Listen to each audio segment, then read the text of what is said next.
I'm already tired. I've got bruises all over my shoulders, my arms cut up, my hands are a right mess already. I've got insect bites on my legs, nettle stings on my arms, and I've only just finished day one of the fire pit build. I've got a week off work, and as things are looking, it's going to be the warmest week of the year so far.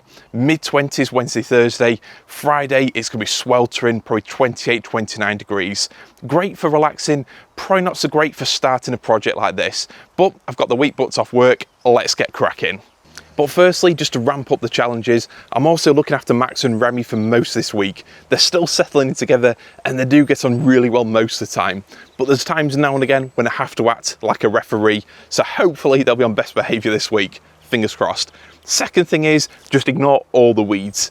What I found is, if you've got a larger or longer garden and you're doing a project like this, well, for me personally, there isn't enough hours in the week to do everything at once. So I really have to focus on one thing at a time. This week's focus is this fire pit.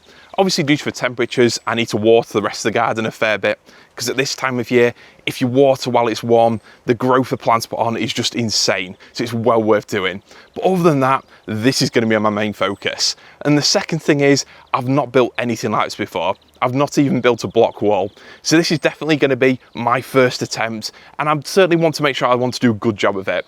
I know I'm not going to finish everything this week, but I want to make some real progress. Done a bit of research, my neighbour might give me a few tips, and I did used to work in a builder's merchant selling all these kind of materials, so I've got a rough idea of what I'm doing, but this is my first time practically going for it. So let me show you the little surprise. For those of you who wanted to know about fire pit progress, this is where we are now. I've literally done about a day or so of digging since you last saw the place. Typically, I put up a video announcing my plans, and then life kind of happened.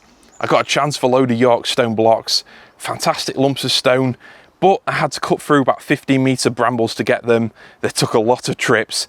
I'm pleased I got them, but it ate up about a week. And then this guy came along. Remy came into our family, wagging tail there. He's been a great addition. He's really settled in well with Max, and he's got a fantastic personality.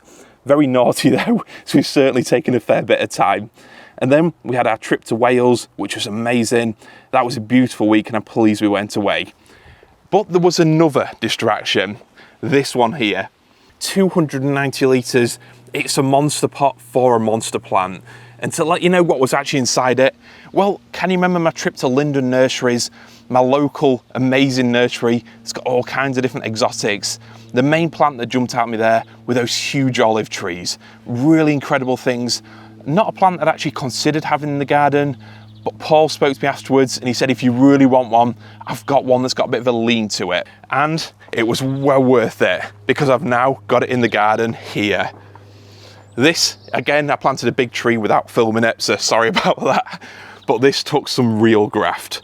I had to wait a couple of weeks to get hold of the tree because it still had birds nesting in it. The nest is actually still up there. And then just getting the actual tree up the garden here, it took some serious effort. I had to literally drag that pot, the whole big pot, all the way up. My pallet truck stopped working. It was way too heavy to go in that little sack barrier there. So I had to literally walk the whole thing step by step up the garden. And that is what ripped my hands up. They're starting to heal now, but certainly a painful couple of days to get that up here. And then yesterday, I got it planted. So I think this is a perfect sort of focal point here. This part of the garden, it's definitely a different palette of plants to the rest. We're now full sun, full exposure. I want the planting to take on a more Mediterranean twist, not just sort of jungle style planting, but a little bit sparser and a little bit more sort of exotic Mediterranean. So looking back, you got my huge eucalyptus trees, or there will be huge one day. I decided to plant that boutia in the ground up there. And then I've got my giant grasses, my apple tree. But if I head back, I think you'll agree that this olive tree is the perfect centrepiece. That is going to look incredible with all the spiky plants hidden around it. I'm really excited to see how it all works out. Now, you might be wondering how I got that huge tree up there, as well as that massive rock there. That one definitely weighs a good 200 kilo or so. And the answer is just sheer hard graft. The reason why I didn't actually film it is because the methods I used were slightly dubious and I wasn't actually sure if I could do it myself. Let me tell you, that tree was literally on the limits of what I could lift. And I had to basically dig up this little pathway through here. I I had to use a pile of earth, put the tree onto the earth, and then just keep moving it up and up and up, roll it across and get it up there. It took about a few hours. It was 22 degrees. Yesterday was really windy. It was certainly a battle. And getting that rock up there, that also took a good hour or so, just basically using this metal bar here to lever it up. So for everyone who's been asking about how I move rocks, that is the answer there. Sorry, there's no magic involved, no cranes. A crane would have made it significantly easier. But I know now, every time I'm relaxing in here, looking at that olive tree, I know how much work it took to get it there. And just one thing that I will add, I know mature trees, they do cost a fair bit of money, and I do know that they've got an environmental cost. So anytime I want to plant a faster growing plant in the garden, like these eucalyptus, I will always plant small ones.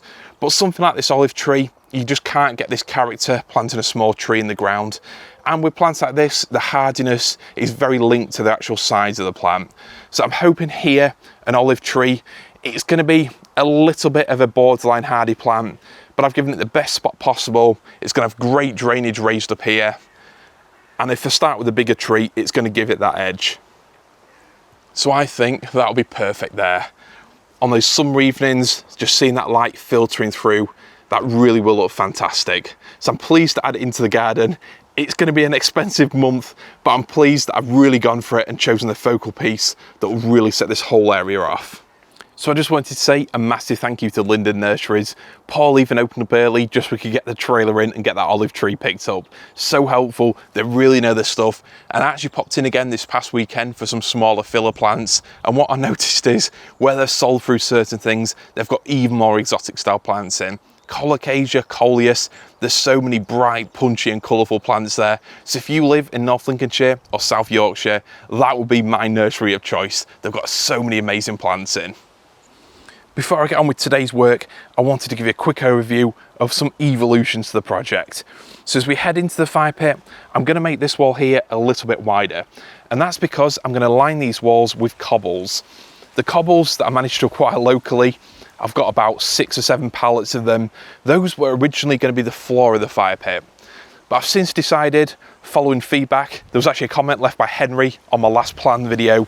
He said about those cobbles, you could actually use them to make walls with, and that's exactly what I'm doing. So thank you very much for the idea. Basically, a lot of the gardens down in Cornwall, they've got walls that are basically flanked with cobbles. And that means that your succulents, other plants can grow in between them. Everything looks great. It really captures that Cornwall vibe. And then the plants have got better drainage as well.